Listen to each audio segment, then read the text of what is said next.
Once again, welcome to Dr. Des. Yes, I've got the same top on again, and I just want to tell you I'm really proud of my son and the sight he's given me here, and I'm glad you all are enjoying it. The response is overwhelming, and I know we must not despise the day of small beginnings, because God is in this, and it's His word that I'm declaring to you, and it's going to the four corners of the globe. Wherever there's internet access, and even into space, I'm sure they've got internet access up there, they can see Dr. Dex, and they can be encouraged for the day. I want to tell you about this one. As you've noticed, the caption says, Jesus walked on water and so did Peter. How about you? The scenario is, in the scriptures, we see Matthew is writing and telling us about this event that happened. Jesus had gone up into the mountains after he had sent the disciples on Galilee to go to the other side, and he was going to meet them there. And he went up and dispersed all the people that had been around him. He had fed the 5,000, tremendous miracle. I've seen that type of blessing in my life as well, but that's for another posting. But Jesus is up there praying, and there's a storm that comes in. The disciples are on the boat. The storm comes in. The sea is getting bad. And while Jesus is praying, it says in the fourth watch of the night, he decided he's got to go over because there was trouble on the boat. They were fearing for their lives.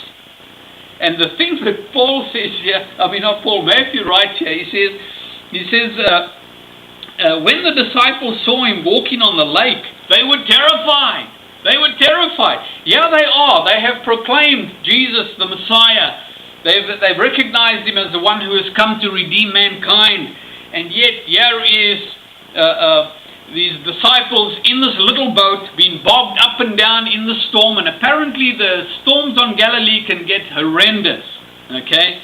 But they see Jesus coming. They see this person. They thought he's a ghost. They're terrified. Not only got they storms here now, they've got someone walking on the water. A ghost is coming toward them.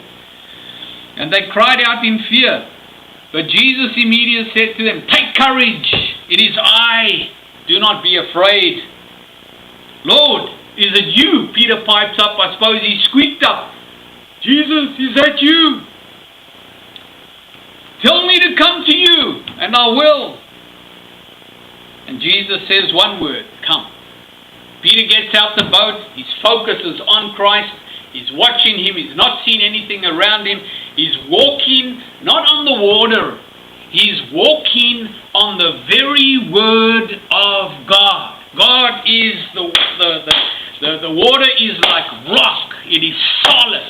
He's walking on the word. When Jesus said, "Come," he stepped out on his word. How many times doesn't God tell us to step out in faith on his word and do these mighty exploits for him? Just with the word, it takes guts.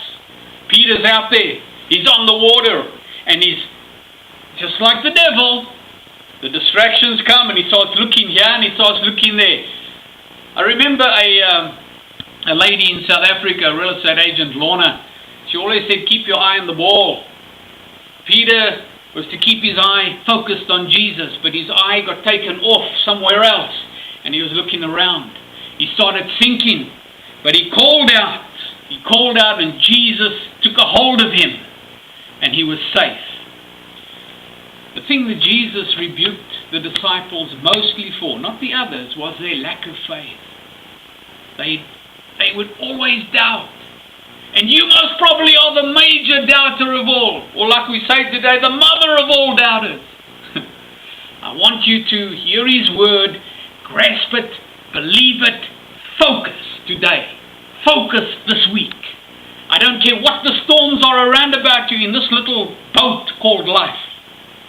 But get out and step on the water and you'll see God deliver you. He'll deliver you. This is Dr. Des. Step out.